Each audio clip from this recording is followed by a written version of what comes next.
Hello viewers, welcome to my psychology class केबित हिंद class.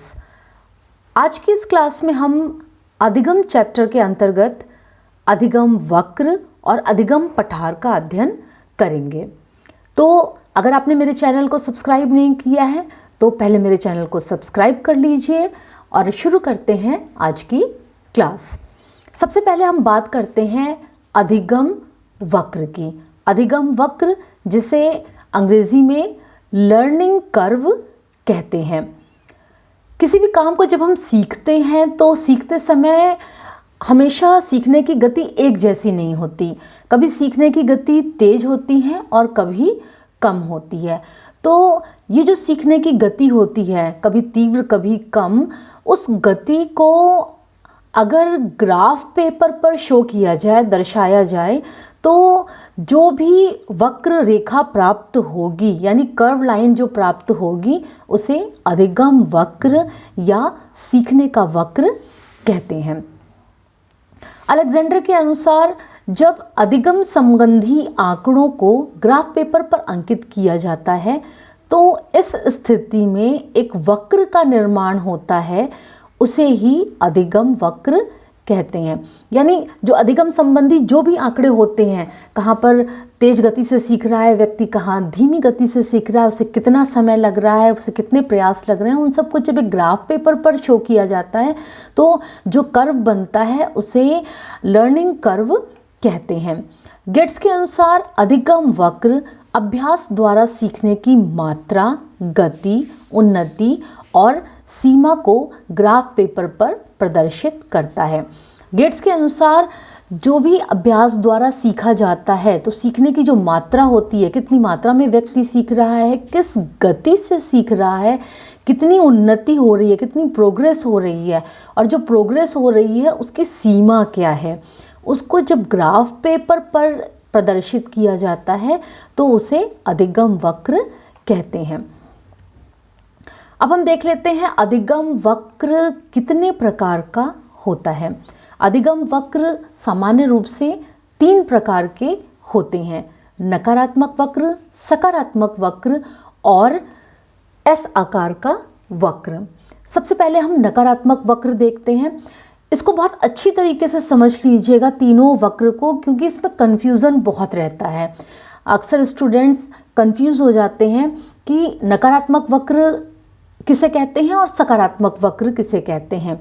S आकार के वक्र में तो कोई कन्फ्यूज़न नहीं होता क्योंकि उसका शेप दिखाई पड़ता है एस आकार का। तो जो नकारात्मक वक्र होता है ये उस समय बनता है जब शुरू में तो सीखने की गति बहुत तेज होती है लेकिन बाद में गति जो होती है वो धीमी हो जाती है। जैसे मान लीजिए अगर कोई काम बहुत ही आसान है और शुरू में बहुत इंटरेस्टिंग है तो क्या होता है, सीखने की गति बहुत तेज होती है, लेकिन धीरे धीरे जब वो काम कठिन होता जाता है आगे चलकर या सीखने में उत्साह नहीं रह जाता तो सीखने की जो गति होती है वो बहुत धीमी हो जाती है। तो जो वक्र बनता है वो नकारात्मक वक्र होता है। अब आप देख सकते हैं इसमें y, o, x पर जो है ये वक्र शो किया गया है। y और o जो रेखा है इस पे अधिगम की मात्रा यानी कितनी मात्रा में व्यक्ति सीख रहा है वो दिखाया गया है, और o और x पर जो है समय दिखाया गया है। तो शुरू में देखिए सीखने की गति बहुत तेज है। क्यों? क्योंकि वक्र जो है, रेखा जो है, ये हमारी कर्व लाइन, ये बहुत तेज़ी से ऊपर गई है। ठीक है, तो ये बताती है कि अधिगम की मात्रा शुरुआत में बहुत तेज है, यानी व्यक्ति बहुत जल्दी से सीख रहा है। लेकिन आगे जाकर ये जो कर्व लाइन है ये क्या होती है, नीचे की तरफ झुक रही है, जो ये बताती है कि बाद में सीखने की गति धीमी हो गई है। तो जब हम शुरू में तो बहुत अच्छा रिजल्ट दे रहे हैं, बहुत अच्छे से सीख रहे हैं, लेकिन बाद में हमारी जब सीखने की गति धीमी हो जा रही है तो ये निगेटिविटी को बताती है, यानी नकारात्मकता को बताती है। तो इस प्रकार का जो वक्र होता है वो नकारात्मक वक्र कहलाता है। दूसरा है सकारात्मक वक्र। सकारात्मक वक्र उस समय बनता है जब शुरू में तो सीखने की गति धीमी होती है लेकिन बाद में ये गति जो होती है वो तेज हो जाती है। इस प्रकार का वक्र जनरली उस समय बनता है जब कोई नया काम सीखा जाता है और वो काम कठिन होता है। तो नएपन के कारण और कठिन होने के कारण शुरू में सीखने की गति जो होती है वो धीमी होती है, और जब एक बार एडजस्टमेंट हो जाता है काम से, मतलब उसको समझ में आने लगता है, तो फिर समायोजन होते ही अधिगम जो है वो बहुत तेज़ी से होता है, यानी अधिगम बहुत तीव्र गति से उसमें प्रोग्रेस होती है। आप देख सकते हैं शुरू में सीखने की गति जो है वो बहुत धीमी है, यानी कर्व जो है वो नीचे ही है, ऊपर नहीं जा रहा। और जैसे जैसे ट्रायल्स बढ़ते जाते हैं, यानी प्रयास बढ़ते जाते हैं, समय बीतता जाता है, वैसे ही कुछ समय के बाद अधिगम जो है वो उसकी मात्रा एकदम से बढ़ती है। तो आप देख सकते हैं वक्र एकदम से ऊपर की तरफ गया है और ये ऊपर ही जा रहा है। तो ये जो स्थिति है ये बताती है कि सीखने में पॉजिटिव प्रोग्रेस हो रही है, सकारात्मक वृद्धि हो रही है, सकारात्मक प्रगति हो रही है। तो इस प्रकार का वक्र जो है सकारात्मक वक्र कहलाता है। वास्तव में जब स्टूडेंट्स इस दोनों वक्रों को, चाहे वो सकारात्मक वक्र हो चाहे नकारात्मक वक्र हो, देखते हैं तो जो स्टार्टिंग की जो प्रोग्रेस होती है उसके आधार पर उसको समझ लेते हैं। यानी जैसे स्टार्टिंग में इसमें धीमी गति से हो रहा है तो उसको सोचते हैं कि धीमी गति से सीख रहा है सीखने वाला, तो उसको नकारात्मक वक्र समझ लेते हैं, जबकि ऐसा नहीं है। वास्तव में बाद की स्थिति क्या बन रही है उसके आधार पर इन वक्रों को सकारात्मक या नकारात्मक कहा जाता है। इस वक्र में बाद में गति तीव्र हो रही है और ये निरंतर प्रगति कर रही है, तो ये जो है सकारात्मक वक्र है। जबकि नकारात्मक वक्र में शुरुआत में भले ही बहुत तेज गति से सीख रहा है व्यक्ति, लेकिन बाद में क्या होता है, बाद में गति धीमी हो जाती है, जो कि धीरे धीरे निगेटिविटी की तरफ जाती है, इसलिए वो उसे नकारात्मक वक्र कहा जाता है। अब हम बात करते हैं एस आकार के वक्र की।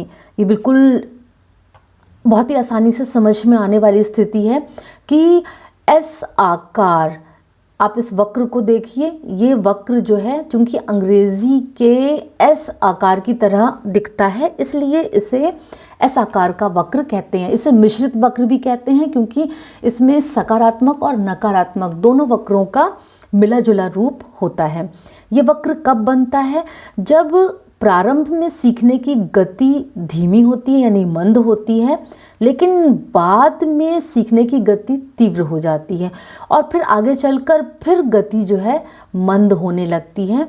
तो इस प्रकार की जो वक्र रेखा है, चूंकि एस आकार का अंग्रेजी का अक्षर बनता है, जो वक्र रेखा है वो एस आकार की बनती है, इसलिए इसे एस आकार का वक्र कहते हैं। आप देख सकते हैं शुरू में सीखने की गति धीमी है, वक्र जो है वो ऊपर नहीं जा रहा, लेकिन फिर अचानक से जो है वक्र ऊपर की तरफ जाता है और प्रोग्रेस दिखाई पड़ती है, और कुछ समय के बाद सीखने की गति फिर मंद होने लगती है। अब वक्र ऊपर की तरफ ना जाकर अगर आगे इसको ले जाएं, या तो प्लेट्यू बनेगा यानी कि पठार बनेगा, या वक्र नीचे की तरफ आएगा यानी कि अवनति दिखाई देगी। तो ये तीनों तरह के वक्र आपको अच्छी तरह से समझ में आ गए होंगे। अभी मैंने आपसे बात की कि प्लेट्यू बनेगा यानी अधिगम पठार बनेगा, तो ये प्लेट्यू क्या होता है? वास्तव में ये जो पठार शब्द है ये ज्योग्राफी के प्लेट्यू यानी पठार से लिया गया है। पठार एक पृथ्वी से उठे हुए भूभाग को कहते हैं, ठीक है। पठार जो होता है यानी होता तो समतल है लेकिन उठा हुआ होता है, जो ये आकार है इसी तरह का पठार होता है। पहाड़ नुकीले होते हैं और पठार जो होता है समतल लेकिन उठी हुई भूमि होती है।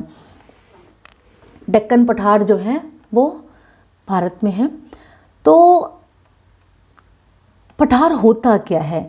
कभी कभी ऐसा होता है कि जो सीखने की गति होती है वो एक समान नहीं होती है, तो हम सभी जानते हैं। कभी प्राणी व्यक्ति जो है वो जो सीखता है वो तेज़ गति से सीखता है और कभी सीखने की गति जो होती है वो उसकी धीमी होती है। लेकिन सीखने के दौरान कभी कभी ऐसी कंडीशन आती है, ऐसी स्थिति आती है जब सीखने की जो प्रक्रिया है उसमें किसी भी प्रकार की प्रोग्रेस नहीं होती है, यानी आगे किसी भी प्रकार की प्रगति दिखाई नहीं पड़ती है। तो एक ठहराव आ जाता है। तो ये जो ठहराव की स्थिति होती है, यानी वो स्थिति जब कोई प्रगति और ज़्यादा नहीं हो रही है, तो ये जो स्थिति होती है इसे सीखने का पठार या अधिगम पठार या अंग्रेज़ी में प्लेट्यू ऑफ लर्निंग कहा जाता है। तो जब व्यक्ति के सीखने में और अधिक कोई प्रगति दिखाई नहीं पड़ती, तो इस स्थिति को सीखने का पठार या अधिगम पठार कहते हैं। अब इसे आप कर्व लाइन पर समझ लीजिए। जो सीखने का ये जो वक्र बन रहा है, आप देख सकते हैं स्टार्टिंग में पहले धीमी गति से सीखा, फिर गति जो है तेज हो गई, लेकिन आगे एक ऐसी स्थिति आई है, मतलब अब वक्र रेखा ऊपर की तरफ नहीं जा रही है, इसमें एक ठहराव आ गया। अब ये समतल बस ऐसे सीधे चली जा रही है ना, ऊपर की तरफ जाना चाहिए, जबकि ऐसा नहीं है। तो ये जो ठहराव की स्थिति है इसे ही पठार कहते हैं। तो दूसरी स्थिति ये है, देखिए स्टार्टिंग में तो प्रोग्रेस हुई, फिर बाद में ठहराव आ गया, बाद में जो है पठार बन गया। दूसरी कंडीशन ये है कि स्टार्टिंग में ही पठार बन गया, यानी जो भी सीखने वाला है उसको स्टार्टिंग में ही किसी प्रकार की प्रगति उसके सीखने में नहीं दिखाई पड़ रही है, तो ये शुरुआती पठार है। आप देख सकते हैं बिल्कुल प्लेन समतल जा रहा है, कुछ भी प्रगति दिखाई नहीं पड़ रही, लेकिन बाद में स्थिति ये है कि पठार जो है वो यहाँ पर समाप्त हो गया है। तो जिस कारण से पठार बना है, जब उस कारण को हटा दिया जाता है तो प्रगति फिर से सीखने में होने लगती है। और आप देख सकते हैं कि वक्र रेखा ऊपर की तरफ जा रही है, जो ये बता रही है कि सीखने में प्रगति हो रही है। अब ये जो सीखने में ठहराव है या सीखने का जो पठार है वो किस कारण से बनता है, उसके कुछ कारण होते हैं। सबसे पहला कारण है प्रेरणा का अभाव। कुछ भी सीखने के लिए प्रेरणा मस्ट होती है, तो अगर कुछ ऐसे कारण हो जबकि सीखते समय प्रेरणा में कमी आ जाती है तो सीखने की गति धीमी हो जाती है या स्थिर हो जाती है, तो प्राणी के सीखने में प्रगति दिखाई नहीं पड़ती है और पठार की स्थिति होती है। बुद्धि लब्धि यानी IQ का कम होना। कोई भी व्यक्ति जो होता है उसकी बुद्धि लब्धि की एक मात्रा होती है, यानी प्रत्येक व्यक्ति की निश्चित बुद्धि लब्धि होती है, यानी उसका एक सीखने की क्षमता जो होती है वो उतनी ही होती है जितनी उसकी IQ होती है। तो अपनी IQ से ज़्यादा मात्रा में व्यक्ति नहीं सीख सकता। जब वो IQ से ज़्यादा यानी जितनी उसकी बौद्धिक क्षमता है, जब उससे ज़्यादा सीखने का प्रयास करता है तो सीखने में प्रगति नहीं होती और पठार बनता है। रुचि का अभाव। किसी भी कार्य को सीखने के लिए रुचि ज़रूरी होती है। जिन कामों में हमारा इंटरेस्ट होता है, हमारी रुचि होती है, उन कामों को हम मन से सीखते हैं। पर कभी कभी ऐसा होता है कि कुछ ऐसे काम भी प्राणी को सीखने पड़ते हैं जिसमें उसकी रुचि ना हो, या ऐसे काम को खुद वो सीखने का प्रयास करता है जिसमें उसका इंटरेस्ट ना हो। तो ऐसे स्थिति में उस काम में उसका मन नहीं लगता और उस काम को वो बहुत अधिक समय तक सीख नहीं पाता और बहुत जल्दी ही उस काम के प्रति उदासीन हो जाता है, जिसकी वजह से सीखने की प्रक्रिया जो होती है वो स्थिर हो जाती है और पठार बनता है। शारीरिक सीमा। विभिन्न कामों को करने के लिए शारीरिक क्षमता की ज़रूरत होती है और प्रत्येक व्यक्ति की अपनी एक शारीरिक क्षमता की सीमा होती है। जब उस लिमिट से ज़्यादा वो काम सीखने की कोशिश करता है, करने की कोशिश करता है, तो ऐसी स्थिति में वो उस काम को ठीक से सीख नहीं पाता और सीखने की जो प्रक्रिया है वो रुक जाती है और पठार बनता है। जटिल कार्य। जब काम बहुत अधिक कठिन होता है, बहुत अधिक जटिल होता है और उसके विभिन्न पहलुओं को समझने में कठिनाई होती है, जब प्राणी या व्यक्ति किसी काम के किसी पहलू को समझ नहीं पाता है तो अधिगम की प्रक्रिया जो होती है वो अवरुद्ध हो जाती है और पठार बनता है। थकान। बहुत अधिक देर तक किसी काम को करने से शारीरिक और मानसिक रूप से थकान उत्पन्न होती है और जब व्यक्ति शारीरिक और मानसिक रूप से थक जाता है तो उसके सीखने में प्रगति नहीं होती और पठार बनता है। निराशा। जब किसी काम को सीखते हैं और स्टार्टिंग में ही असफलता प्राप्त होती है, तो ये जो असफलता होती है ये व्यक्ति में निराशा उत्पन्न करती है और इस निराशा के कारण व्यक्ति अपने कार्य के प्रति उदासीन हो जाता है। और जब व्यक्ति उदासीन हो जाता है तो उसके सीखने की जो गति होती है वो स्थिर हो जाती है, कम हो जाती है और सीखने का पठार बनता है। नई तथा पुरानी आदतों में संघर्ष। हर व्यक्ति अपने विभिन्न कामों को कुछ खास तरीके से करता है, यानी उसको हर काम कुछ खास तरीके से करने की आदत होती है। जब उसको उस काम को पुरानी आदत के अलावा नई आदत के द्वारा करना पड़ता है या नई आदत को सीखना पड़ता है, तो ऐसी स्थिति में जो नई और पुरानी आदतें होती हैं उनमें आपस में संघर्ष होता है। तो ऐसी स्थिति में ये जो संघर्ष होता है उसके कारण पठार बनता है। ध्यान भंग। अधिगम प्रक्रिया में ध्यान जो है एक बहुत ही महत्वपूर्ण शर्त है, क्योंकि जिस काम को व्यक्ति ध्यान से करता है उसका ध्यान अच्छे से लगता है, वो काम बहुत अच्छे तरीके से होता है, उस काम को वो अच्छी तरीके से सीख जाता है। परंतु जब किसी कारण से व्यक्ति का ध्यान बार बार भंग होता है तो ऐसी स्थिति में जो सीखने की प्रक्रिया है वो सुचारू रूप से हो नहीं पाती है, उसमें प्रोग्रेस नहीं दिखाई पड़ती और पठार बनता है। अनुपयुक्त शिक्षण विधि का प्रयोग। जब किसी विषय वस्तु को सीखने के लिए जो भी अधिगम विधि इस्तेमाल की जा रही है वो अनुपयुक्त होती है, ठीक नहीं होती है, तो ऐसी स्थिति में जो सीखना होता है उसके लिए वो विधि प्रभावहीन होती है, यानी उसका कोई असर नहीं होता है और ऐसी स्थिति में अधिगम में प्रगति नहीं दिखाई पड़ती है, तो सीखने का पठार बनता है। हमने कारण तो जान लिए कि पठार किन कारणों से बनता है, लेकिन ये भी जानना ज़रूरी है कि इस सीखने के पठार को यानी प्लेट्यू ऑफ लर्निंग को दूर कैसे किया जाए, क्योंकि जब कारण जान गए हैं तो उनका निवारण भी ज़रूरी होता है।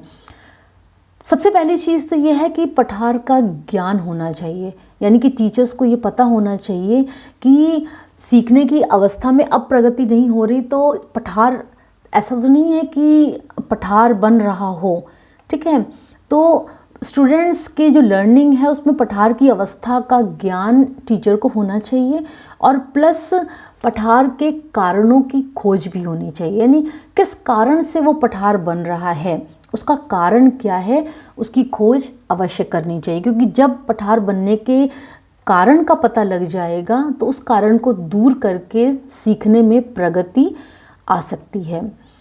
प्रेरणा द्वारा रुचि में वृद्धि। अगर किसी स्टूडेंट में प्रेरणा की कमी के कारण उसका इंटरेस्ट हट गया है तो ये ज़रूरी है कि टीचर जो है अपने स्टूडेंट को प्रेरित करे, जिससे उसमें जो काम के प्रति रुचि है उसमें वृद्धि हो। और जब काम के प्रति रुचि होगी, यानी जो अधिगम प्रक्रिया है, सीख रहा है जिस भी चीज़ को बच्चा, उसमें अगर उसका इंटरेस्ट होगा तो वो उसको अच्छी गति से सीखता रहेगा। शिक्षण विधि में परिवर्तन। कभी कभी ऐसा होता है कि जो ट्रेडिशनल या परंपरागत विधियां होती हैं उनसे सिखाने के कारण पठार की अवस्था आती है, तो ऐसी स्थिति में जो पुरानी विधि है उसका संशोधन करके, यानी उसको हटाकर उसकी जगह पर किसी नई विधि का, नवाचार का प्रयोग करके पठार को दूर किया जा सकता है। तो नई विधियों के कारण क्या होगा, सीखने की जो समस्या है, जो चीज़ समझ में नहीं आ रही है वो समझ में आ जाएगी और पठार दूर हो जाएगा। इसके अलावा सहायक सामग्री का प्रयोग। बहुत सारी सहायक सामग्रियाँ होती हैं जिनका प्रयोग करके टीचिंग को प्रभावशाली बनाया जा सकता है, या बच्चा अगर सेल्फ स्टडी भी कर रहा है तो वो जो सहायक सामग्रियाँ होती हैं उनका प्रयोग करके अपने अधिगम को आसान बना सकता है। तो ये जो सहायक सामग्रियाँ होती हैं इनका ज़रूरत पड़ने पर अवश्य इस्तेमाल किया जाना चाहिए ताकि पठार बनने से रोका जा सके, या अगर पठार बन गया है तो उसे हटाया जा सके। शारीरिक क्षमता में वृद्धि। कुछ काम ऐसे होते हैं जिनको शारीरिक क्षमता ज़रूरी होती है उनको सीखने के लिए। अगर शारीरिक क्षमता में कमी है तो पौष्टिक आहार, व्यायाम आदि के द्वारा इस क्षमता में वृद्धि की जा सकती है। उत्साहवर्धन, टीचर्स को चाहिए कि वे विभिन्न तरीकों से, विभिन्न विधियों को अपनाकर अपने स्टूडेंट्स या जो भी सीखने वाले व्यक्ति हैं उनके उत्साह में वृद्धि करते रहें। और जब व्यक्ति के उत्साह में वृद्धि होती है तो वो सीखने के जो काम होते हैं उनको बहुत मन लगाकर सीखता है, उत्साह से सीखता है। तो इससे पठार को दूर किया जा सकता है। तो आज के इस वीडियो में हमने तीनों प्रकार के अधिगम वक्र का अध्ययन किया। अधिगम वक्र क्या होता है ये समझा, और साथ ही साथ सीखने का पठार क्या होता है, उसके कारण क्या होते हैं, उनको कैसे दूर किया जा सकता है, इसका अध्ययन किया। तो आज का ये वीडियो आपको कैसा लगा? अगर ये वीडियो पसंद आया तो मेरे चैनल को सब्सक्राइब कीजिए, बेल आइकन प्रेस कीजिए, लाइक करिए और शेयर कीजिए। Till then keep studying, keep watching my channel KB Thind Class. Thank you.